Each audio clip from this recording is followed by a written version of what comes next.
for you. This is News 4 Tucson, live at 5:30. Hello everyone, and thank you for joining us. I'm Nick Van Zant. Right now, firefighters are trying to figure out what caused a fire that sent 3 people to the hospital. The fire started around 5:30 this morning near 5th Street and Country Club. When firefighters arrived, the house was covered in flames, as you can see. 2 firefighters had to be taken to the hospital, one of them with burns. Both of them are expected to be okay. A person living inside the home also had to be taken to the hospital. It took firefighters nearly 45 minutes to get those flames under control. That house has now been condemned. And Tucson police say they have arrested a man in connection with a fire that damaged 4 apartments. Albert Maxim is now facing several charges, including arson and felony endangerment. Police say Maxim started a fire in an apartment complex near Stone and Roger. A Tucson police officer suffered smoke inhalation injuries while helping to evacuate that complex.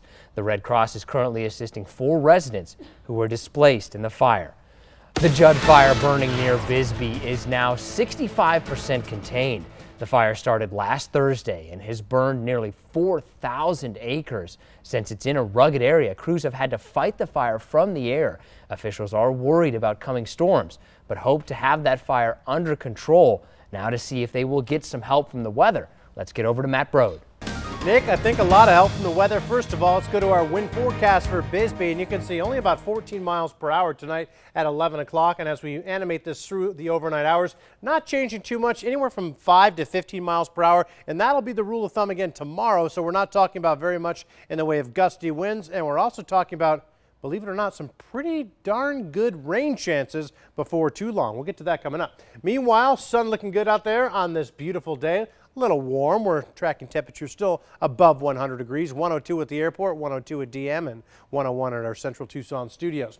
97 in Benson, not too hot down in Bisbee. It's 90 degrees and 96 currently in Nogales. Satellite picture, radar clear as a bell today. We did see some showers and thunderstorms yesterday. Monsoon just moving a little bit too far to the south. You can see it's still over portions of Mexico. And look at this monster right now spinning off the coast of Mexico. This is now Hurricane Bud. And let me tell you, Bud could mean business and giving us rain in about 4 or 5 days from now. Plan for tonight all the way to 11 o'clock. We're talking about still warm conditions, 82 at 11. And guess what? On Friday, monsoon 2018 begins, and with a little bit of help from Bud, Nick, we could be talking about some good rain chances. More on that. We'll see you back here in just a few minutes. Thank you, Matt. An Arizona soldier has been killed in the line of duty while fighting in Somalia. The Defense Department says Staff Sergeant Alexander Conrad of Chandler died from injuries sustained from what they're describing as indirect enemy fire. Conrad was assigned to a Special Forces group out of Fort Bragg. Arizona Governor Doug Ducey has ordered flags, all state flags rather, to half-staff to honor Conrad. After his death on Friday, a memorial is growing for Chef Anthony Bourdain. Fans have been leaving flowers, notes, and other mementos outside of a New York City restaurant where Bourdain used to work. The well-known author and CNN host committed suicide at his hotel room in France.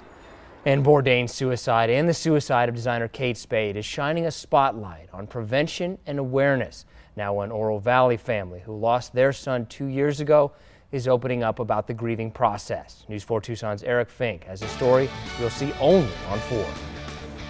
Michael and Tracy Campisi were out on their usual Friday date night. Nothing that would lead me to believe that that's what we were going to come home to. And we looked at our behavior and we looked at the past few weeks, and there wasn't anything there.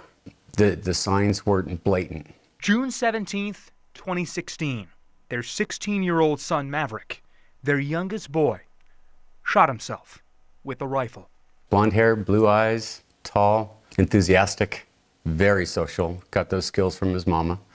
My intellect, comedic personality. Named for the character in Top Gun, Maverick had just gotten his driver's license. He was especially close with his mom and his big brother and protector, Logan. I miss being able to have the same experiences together, to work together towards a common goal, to bounce ideas back and forth about things that we want to do or adventures that we want to go on. Now it's a bit lonelier not having a partner. Last October, just after what would have been Maverick's 18th birthday, his dad started writing Walks in the Dark, his way, he says, to work through the grief. It's about what happened that night, and this father says it's a message to fellow parents. You're not crazy. Your thoughts. This is not impossible to live through, although it's very, very hard. And then for non-bereaved parents, it's a message of educate yourself. This could happen very, very quick. Tracy has some of Maverick's ashes tattooed on her arm. She has become an advocate. Reaching out to other moms that are going through this early on, since I've been a little bit farther along on this road. For this family, their son is never not with them, whether it be at the kitchen table or when they go back to Ironwood Ridge High School and see a bench. The pain and the grief always there. Eric, you look back on conversations and moments, and you take them apart, you put them back together, you redefine them in context, you do all those things. Nothing.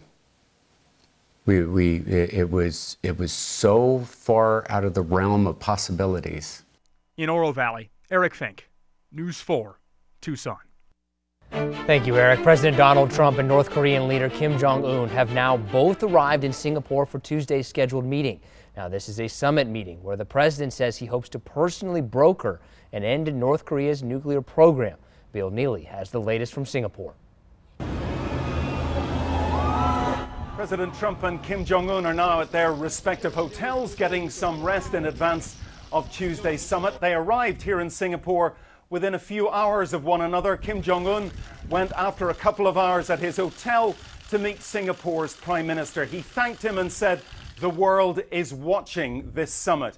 President Trump will leave his hotel just for a short period tomorrow, also to meet Singapore's Prime Minister. Apart from that, the two men, we think, will be in their hotels preparing for this summit. The White House press secretary said President Trump was preparing on the plane from Canada. They are just a few blocks from one another, a 3-minute drive. They have never been so close literally, and they've in a way never been so close politically, because they are both hoping that this summit will be a success and will lead to a deal, perhaps on nuclear weapons, perhaps on peace on the Korean Peninsula. We have no agenda for the meeting, but we do know that two advanced teams from the US and North Korea will be meeting Monday morning, 10 o'clock, with the American ambassador to the Philippines leading the US team, and they'll be looking at final preparations for the summit, which will take place here on the island of Sentosa on Tuesday morning. It's very, very heavily secured, as you would expect. Bill Neely, NBC News, Singapore. The Federal Communications Commission will roll back Obama-era net neutrality rules starting tomorrow. The new rules will affect the way internet providers do business. Consumers should now look out for data caps that are expected to become widespread. Your internet provider could also start charging access fees for certain providers, which could then increase your internet bill. Coming up on News 4 Tucson Live at 5:30, hundreds are gathering to protest the Trump administration's border policies and find out why Eminem is taking heat for his performance at a music festival. Keep it right here, News 4 at 5:30. We'll be right back.